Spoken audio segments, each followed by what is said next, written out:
মৰমৰ ছাত্ৰ-ছাত্ৰীসকল, আজি তোমালোকৰ 15 দিনীয়া স্ব-শিক্ষণ সমল গণিতৰ দ্বিতীয় পাঠটো আলোচনা কৰিম। ভিডিঅ'টো মনোযোগেৰে চাবা আৰু বুজা যদি কিবা অসুবিধা হয় তেনেহ'লে মোৰ কমেণ্ট বক্সত জনাবা। তোমালোকৰ ইয়াতে কি দিছে? পাঠ নং 12 সমমিতি ষষ্ঠ শ্ৰেণীৰ পুনৰ আলোচনা। তোমালোকে ক্লাছ 6ত পাই অহা সমমিতি অধ্যায়টো পুনৰ আলোচনা হিচাপে দিছে। ইয়াত তোমালোকে চোৱা ৰৈখিক সমমিতি তলৰ চিত্ৰবোৰলৈ মন কৰা। এখন দৰ্জা দিছে গেটৰ, তাৰপিছত এটা কচুপাত, তাৰপিছত এইটো চব পখিলা দিয়া আছে। ওপৰৰ চিত্ৰ তিনিটাক একোডাল ফুট চিন থকা সৰলৰেখাই দুটা সমান ভাগত ভাগ কৰিছে। চোৱা এই ফুট চিন থকা যিটো ৰেখা আছে এইটো কি কৰিছে? সমানে দুভাগ কৰিছে। এই পাত চোৱা, এই ফৰিং চোৱা, পখিলা চোৱা, এইটো কি কৰিছে? সমানে দুভাগ কৰিছে। এইদৰে কোনো চিত্ৰক এটা যদি নিৰ্দিষ্ট ৰেখাৰে দুভাগ কৰিব পৰা যায় যাতে ভাগ দুটাৰ এটা আনটোৰ দাপন প্ৰতিবিম্বৰ সৈতে মিলি যায়, তেন্তে চিত্ৰটোক ৰেখাডাল সাপেক্ষে সমমিতি চিত্ৰ বোলা হয়। ইয়াত যদি এটা দাপন দিয়া তেনেহ'লে কি হ'ব? ইফালৰ চিত্ৰটো হুবহু দাপন প্ৰতিবিম্ব হ'ব। তেতিয়াহ'লে কি হ'ব? সেই চিত্ৰটোক কি বুলি ক'ব? ৰেখাডাল সাপেক্ষে কি হ'ব? সমমিতি চিত্ৰ বুলি কোৱা হ'ব। যিডাল ৰেখা সাপেক্ষে চিত্ৰটো সমমিত হয় সেই ৰেখাডালক এডাল সমমিতি ৰেখা বা সমমিতি অক্ষ বোলা হয়। আনহাতে চিত্ৰটোৰ এই আকৃতিগত বৈশিষ্ট্যটোক ৰৈখিক সমমিতি বোলা হয়। এইটো কি বুলি কোৱা হ'ব? ৰৈখিক সমমিতি বুলি কোৱা হ'ব। তাৰপিছত চোৱা যে তলৰ ত্ৰিভুজ দুটালৈ মন কৰাচোন। এইটো এটা কি আছে তোমাৰ? সমবাহু ত্ৰিভুজ। সমবাহু ত্ৰিভুজ আৰু এটা বিষমবাহু ত্ৰিভুজ। এইটো কি কৰিছে? এইডাল ৰেখাই কি কৰিছে? দুডাল সমানে ভাগ কৰিছে। কিন্তু এইটো চোৱা, এইটো এটা কি? বিষমবাহু ত্ৰিভুজ। এই ৰেখাডালে কি কৰা নাই? এই ৰেখাডালে সমানভাৱে দুই ভাগ কৰা নাই।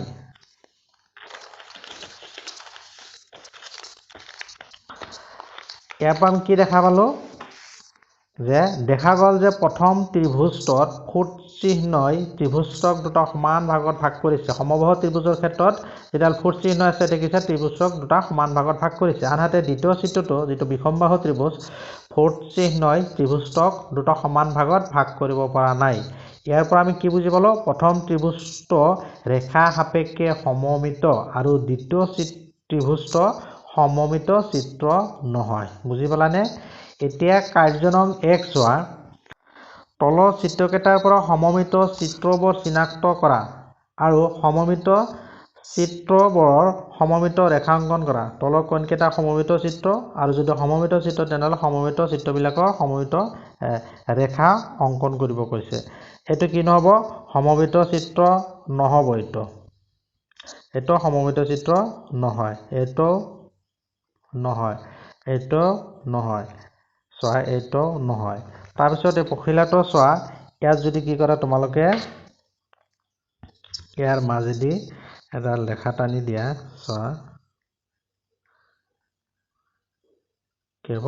সমানে দুভাগ হৈছে, তাৰমানে এইটো সমমিত চিত্ৰ। তাৰপিছত চোৱা এইটোৰ মাজেদি তুমি এডাল ৰেখা টানি দিয়া, চোৱা এইটো কি হ'ব? সমানে দুভাগ হ'ব। এইটো কি হ'ব? সমানে দুভাগ হ'ব। এইটো হ'ব। তাৰপিছত চোৱা এইটোৰ মাজেদি যদি মাছ টানি দিয়া কি হ'ব? এইটো সমানে দুভাগ হ'ব।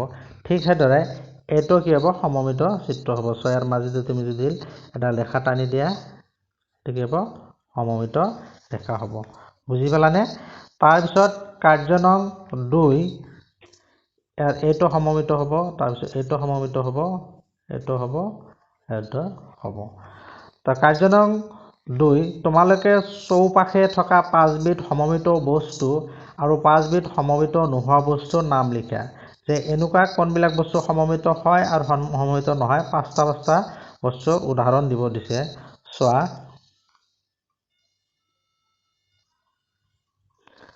আমাৰ চৌপাশে বহুতো সমমিত আৰু অসমমিত বস্তু আছে। চোৱা মই ইয়াত 5টা নাম দি দিছোঁ। প্ৰথমে চোৱা সমমিত হোৱা বস্তু যেনেকুৱা চশমা আছে, চশমাটো যদি মাজেদি কি কৰা এইটো সমমিত হ'ব। গিলাচ এটা, এইটো সমমিত হ'ব।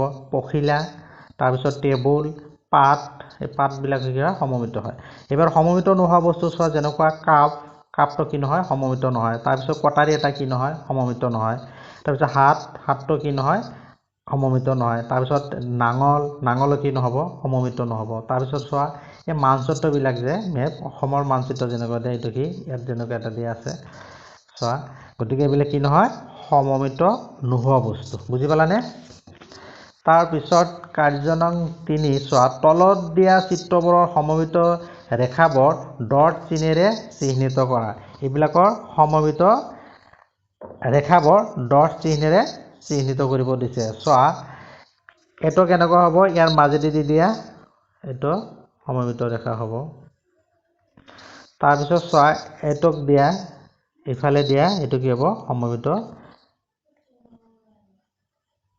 তেনেকৈ হ'ব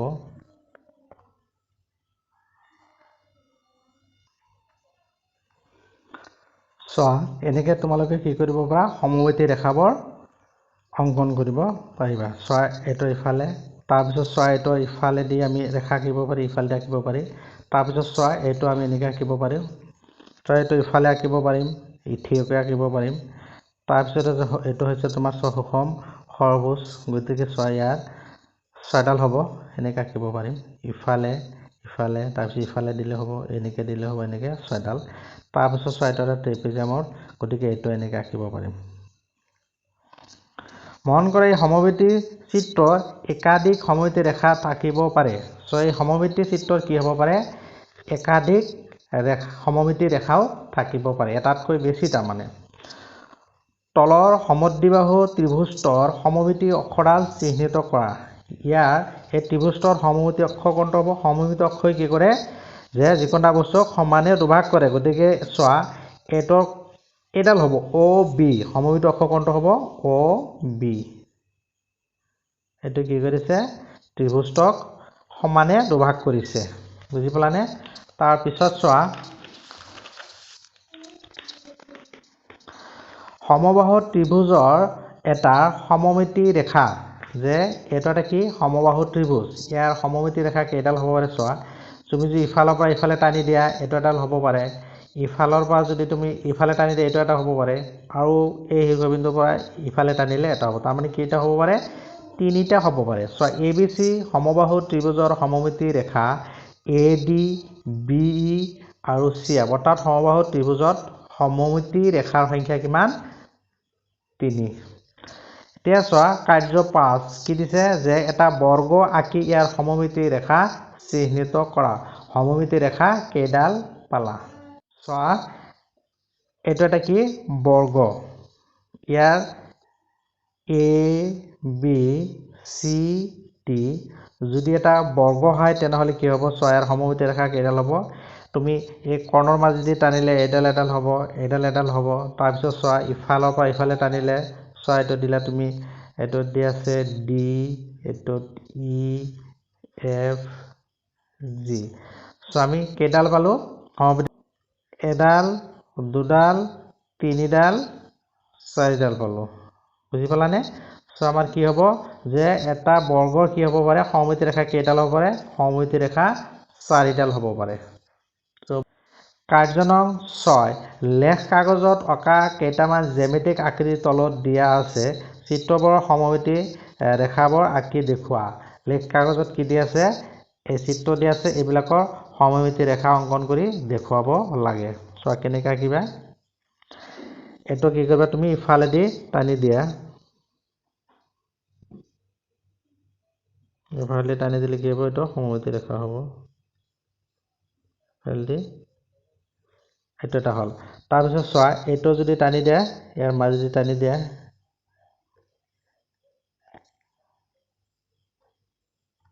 ইফালে এটো টানি দিয়া এটো এডাল হ'ব তাৰপিছত চোৱা এটো কেইডাল হ'ব চোৱা যদি ইফালে টানি দিয়া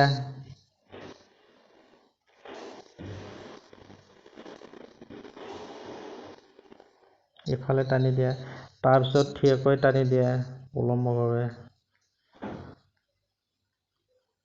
ডাল হল তাৰপিছত এনেকৈ টানিব পাৰা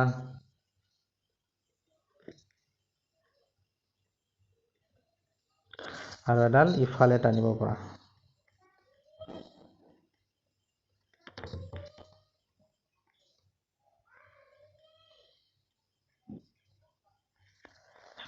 চোৱা সমমিতি ৰেখাৰ সংখ্যা এটোত কিমান পালা?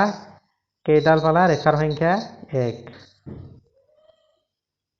এটো সমমিতি ৰেখাৰ সংখ্যা ইয়াত কেইটা আছে? এটা আছে। এটা। এটাত কেইটা পাইছা? 4টা। বুজি পালানে? তাৰপিছত চোৱা কাৰ্য 7 বাকচত দিয়া আকৃতিবোৰৰ সমমিতি ৰেখাৰ সংখ্যা নিৰ্ণয় কৰা। ৰেখাখণ্ড এডালৰ যিকোনো দৈৰ্ঘ্যৰ ৰেখাখণ্ডৰ সমমিতি কেইটা হ'ব? 6টাৰ যদি ৰেখা হয় তাৰ সমমিতি কি হ'ব? এডালে হ'ব। এইটো ঠিক আছে। তাৰপিছত বিষমবাহু ত্ৰিভুজৰ কি নাই? আমাৰ বিষমবাহু ত্ৰিভুজৰ সমমিতি ৰেখা নাই, 0। তাৰপিছত চোৱা সমদ্বিবাহু ত্ৰিভুজ। সমদ্বিবাহু ত্ৰিভুজ হ'লে চোৱা সমদ্বিবাহু ত্ৰিভুজৰ কি থাকে? এডাল থাকে। এনেকৈ মাজেদি দিলে কেইডাল ওলাব? এডাল হ'ব। তাৰপিছত সমবাহু ত্ৰিভুজৰ কি থাকে? আমি আগতে পালোঁ কি? 3ডাল পালোঁ। 3টা থাকে। বুজি পালানে? এইটো হ'ল তোমাৰ সমবাহু ত্ৰিভুজৰ 3টা থাকে। ইফালেদি টানিব পৰা, ইফালে টানিব পৰা, ইফালে 3টা থাকে। তাৰপিছত চোৱা বৰ্গ, আয়ত, ৰম্বাস, সামান্তৰিক, ট্ৰেপেজিয়াম, সুষম পঞ্চভুজ, তাৰপিছত চোৱা সুষম ষড়ভুজ এইবিলাকৰ সমমিতি ৰেখা কেইডাল থাকে? চোৱা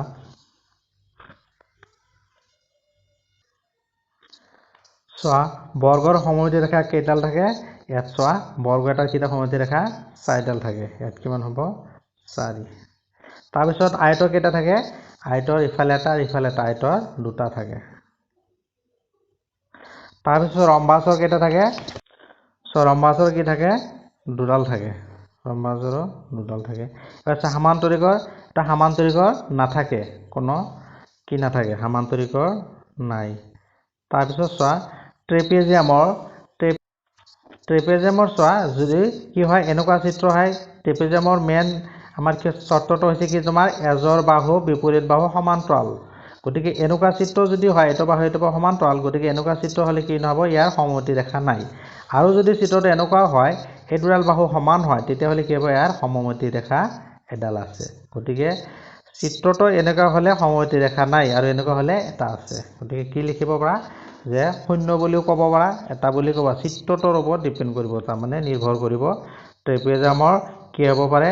সমমিতি ৰেখা এটা হ'ব পাৰে, নাইবা 0, দুটা হ'ব পাৰে, নাইবা 0।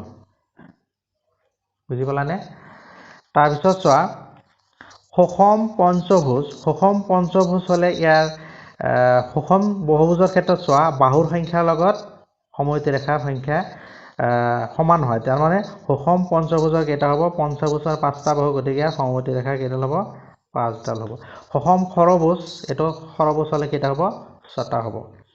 তাৰপিছত কাৰ্য নং 8 এটা বৃত্ত অংকন কৰা, ইয়াৰ সমমিতি ৰেখা অংকন কৰা। ইয়াৰ সমমিতি ৰেখা কিমানডাল পালা? এই সমমিতি ৰেখাডালৰ বৃত্ত সাপেক্ষে কিবা বিশেষ নাম আছে নেকি? এইটো কি কৰিব কৈছে? তোমাক এটা বৃত্ত অংকন কৰিব কৈছে। বৃত্ত অংকন কৰি ইয়াৰ সমমিতি ৰেখা অংকন কৰিব লাগে। আৰু আমি কিমানডাল পালোঁ? চোৱা এইটো কেনেকৈ কৰিবা? এডাল বৃত্ত অংকন কৰি লোৱা। বৃত্ত অংকন কৰাৰ পিছত আমি চোৱা সমমিতি ৰেখা অংকন কৰিছোঁ। ইয়াত আমি কি কৰিব পাৰিম? যিমান সমমিতি ৰেখা অংকন কৰা কি হ'ব? সিমানে ওলাই থাকিব। তাৰমানে ইয়াৰ কি আছে? বৃত্তৰ সমমিতি ৰেখাৰ সংখ্যা কিমান? অসংখ্য, ইনফাইনাইট। তাৰপিছত ধৰা এইবিলাক সমমিতি ৰেখা, ইয়াত যদি তুমি এইফালে আৰু এটা টানি দিয়া, তথাপি কি হ'ব? এই সমমিতি ৰেখাডালৰ সাপেক্ষে কি হ'ব? এইটো সমান দুভাগ হ'ব। গতিকে ইয়াত কি আছে? অসংখ্য। তাৰপিছত চোৱা এই সমমিতি ৰেখাডালৰ এই বৃত্তৰ ক্ষেত্ৰত কি হ'ব? চোৱা ইয়াৰ পৰা ইয়ালৈকে সমমিতি ৰেখা, এইটোৰ নাম হ'ব কি তোমাৰ?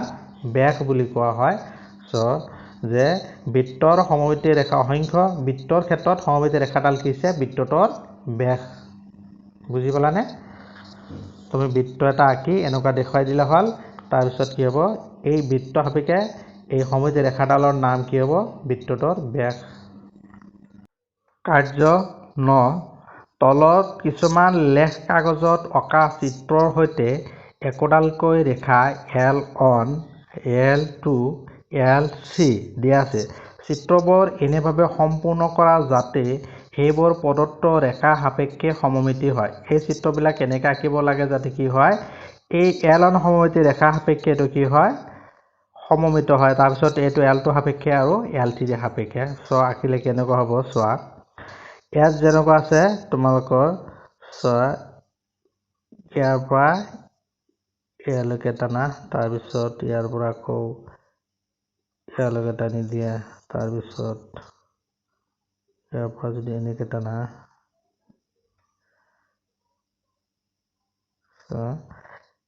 এনেকে টানি দিলে কি হ'ব চোৱা এই L সাপেক্ষে এটো কি হ'ল এটা সমমিত হ'ব ঠিক সেইদৰে এটো যদি আকা কি হ'ব চোৱা এটো ইফালে তাৰ পিছত আকৌ ইফালে ইয়াৰ পৰা ইফালে দিয়া ইয়াৰ পিছত ইফালে এনেকে ৰহল অঙ্কন কৰা হল ঠিক সেইদৰে এটো চোৱা এটো L3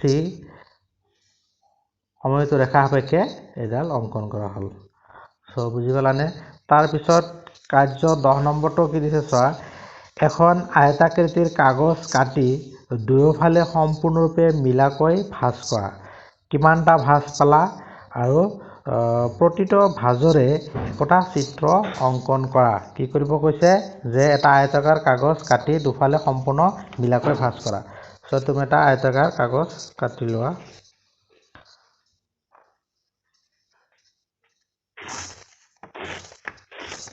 সো এটা আয়তাকাৰ কাগজ হল সো যদি কি কৰা তোমালোকে ইফালে ভাঁজ কৰা এটো এটা ভাঁজ হ'ব আৰু যদি কি কৰা ইফালে এটা ভাঁজ কৰা সমানকে ভাঁজ কৰিব কৈছে ইফালে যদি এটা ভাঁজ কৰা এটো এটা ভাঁজ হ'ব সো কি পালা সমানকে ভাঁজ কৰিলে কেইডাল দেখা পালা দুডাল পালা ইফালে এটা এইটো টানি দিয়ে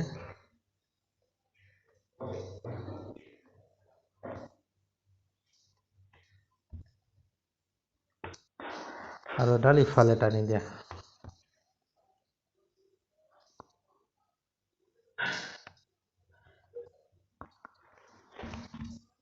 সো কি কৰা হল কিমানটা ভাঁজ পালো ইফালে এটা ভাঁজ আৰু ইফালে এটা ভাঁজ সো কেইটা ভাঁজ পালা দুটা ভাঁজ পালা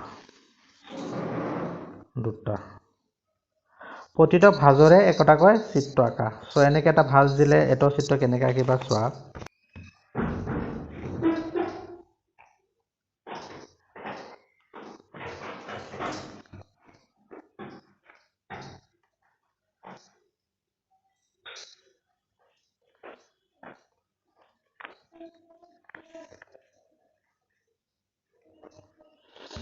এটো এটা চিত্ৰ হ'ব আৰু এই তোমাৰ যদি দীঘলকে যেটো দিয়া এটো আঁকিলে কেনেকৈ হ'ব অলপ দীঘল হৈ যাব ইয়াতকে তো ভাঁজ আঁকিলে হয়তো তো এনেকুৱা দীঘল হ'ব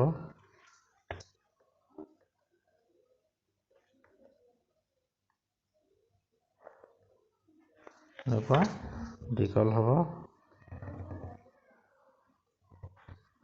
এনেকুৱা চিত্ৰ হ'ব বুজি পালানে তাৰ পিছতো চোৱা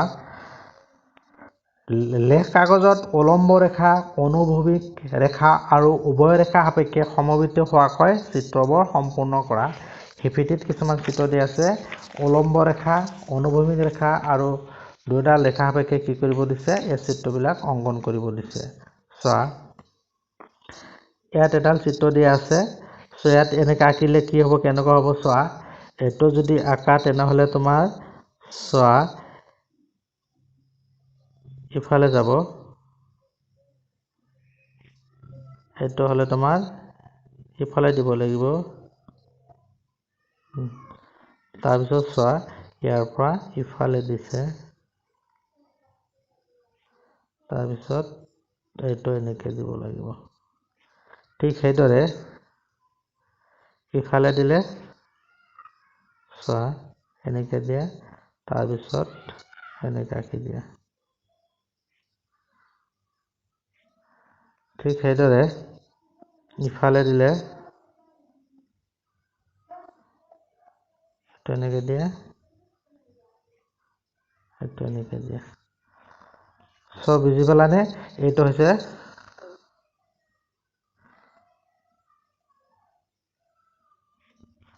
এনেকুৱা হ'ব ঠিক সেইদৰে বিলাক আঁকিলে কেনেকুৱা হ'ব চোৱা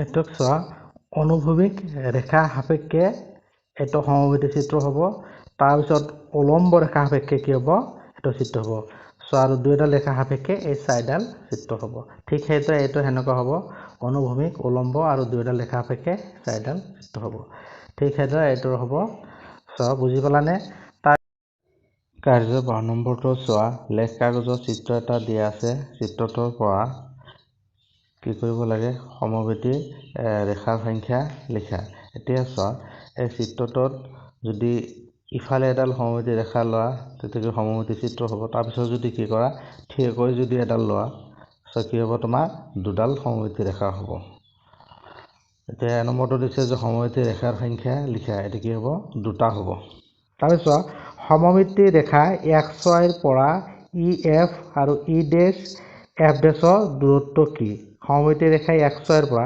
এইডাল ৰেখাৰ পৰা XY ৰ পৰা আমাৰ E আৰু F ইয়াৰ দূৰত্ব কিমান হ'ব চোৱা EF আৰু E'F'ৰ দূৰত্ব কি EF আৰু E'F আৰু F' EF'ৰ দূৰত্ব চোৱা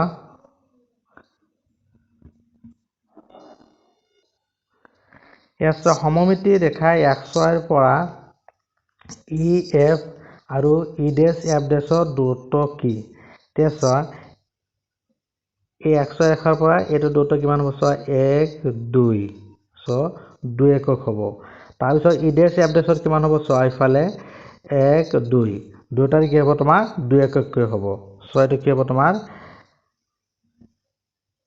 EF'ৰ দূৰত্ব কি হ'ব এইটো দুটাৰ কি হ'ব দূৰত্ব কিমান হ'ব 2 একক তো 2 একক হ'ব মানে দুটাৰ সমান সমান হ'ব EF আৰু E'F' দুটাৰ কি হ'ব সমমিতি ৰেখাৰ পৰা সমান দূৰ হ'ব এটা হৈছে তোমাৰ 2 একক হ'ব তাৰ পিছতো চোৱা বি নম্বৰটো দিছে কি যে XY ৰেখাৰ পৰা BC আৰু BC' দূৰত্ব জুখি লোৱা একে পালানে কিমান পালা সো XY ৰেখাৰ পৰা কি কৰিব গৈছে BC আৰু BC' সো BC কিমান আছে 1 2 3 4 সো এটো কি হ'ব তোমাৰ 4 হ'ব তাৰ পিছত BC' এটো কি আছে 1 2 3 4 সো কি হল আমি দূৰত্ব কি পালো একে পালো কি লিখিবা তেনেহলে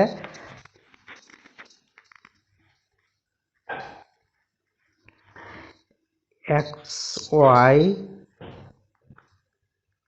ৰেখাৰ পৰা BC আৰু BC'ৰ দূৰত্ব জোখাত কি হল একে পোৱা গ'ল কিমান পালা 4 একক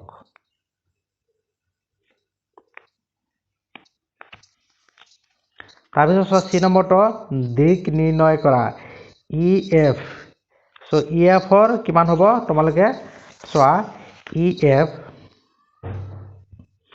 1 2 3 4 5 6 7 8 9 10 11 12 13 14 15 16 একক কিমান পালা 16 একক 16 একক তাৰপিছত চোৱা BC' এইটো চোৱা BC' তো কিমান হ'ব এইটো চোৱা কিমান হ'ব 1 2 3 4 5 6 7 8 এইটো হল তোমাৰ কি 8 একক তাৰপিছত D' এইটো চোৱা কিমান হয় 1 2 3 4 5 6 7 8 এইটো কিমান 8 একক তাৰপিছত চোৱা বি ডেশ এইটো চোৱা 1 2 3 4 5 6 7 8 এইটো কিমান প্লা 8 একক তাৰপিছত চি ডেশ এইটো চোৱা 1 2 3 4 5 6 7 8 এইটো কিমান হ'ব 8 একক বুজি পালানে তাৰপিছতো চোৱা শুদ্ধটো বাছ ৰাখি অশুদ্ধ অংশটো কাটি দিয়া আমাৰ চৌপাশে দেখিত সকলোবোৰ বস্তুই সমবেত হয় নহয় সকলোবোৰ বস্তু কি নহয় সমবেত নহয় কিছুমান অসমবেত আছে সমবেত নোহোৱা বস্তু আছে সো এটো কি হ'ব নহয় হ'ব অশুদ্ধ অংশটো কাটি দিয়া এটো কাটি দিয়া তাৰপিছত সকলো সমবেত বস্তুৰেই সমবেত অক্ষ থাকে নেথাকে সো সমবেত বস্তুৰ কি থাকে সমবেত অক্ষ থাকে সমবেত বস্তুবোৰৰ সমবেত অক্ষ এডাল দুডাল ততোধিক হ'ব পাৰে সো কি হ'ব পাৰে অক্ষ ততোধিক হ'ব পাৰে তাৰপিছত চোৱা সমবেত অক্ষ নাথাকিলে বস্তুটো সমবেত হ'ব পাৰে সমবেত অক্ষ নাথাকিলে তো হেতু সমবেত নহয় সো সমবেত অক্ষ নাথাকিলে বস্তুটো সমবেত হ'ব নোৱাৰে সমবেত বস্তু এটাৰ সমমিতি ৰেখাডালৰ দুয়োফালে অংশ দুটা মিলি যাব নাযাব অংশ দুটা মিলি যাব লাগিব তো যাব হ'ব সমবাহু ত্ৰিভুজ সমদ্বিবাহু ত্ৰিভুজ বিষমবাহু ত্ৰিভুজৰ সমমিতি ৰেখা নাথাকে এটো কি হ'ব বিষমবাহু ত্ৰিভুজৰ সমমিতি ৰেখা নাথাকে সো এই দুটা কাটি দিয়া চোৱা গণিতৰ ইখিনি আছিলে তোমালোকৰ ম্যাথ সাবজেক্টৰ ইখিনি আছিলে সো ভিডিওটো ভাল লাগিলে লাইক শেয়াৰ সাবস্ক্ৰাইব কৰিবা লগতে বেল আইকনটো অল কৰি দিবা যাতে মোৰ আহি থকা নতুন নতুন ভিডিঅ' নটিফিকেশনসমূহ তোমালোকে সকলোতে কৈ আগত পাব পাৰা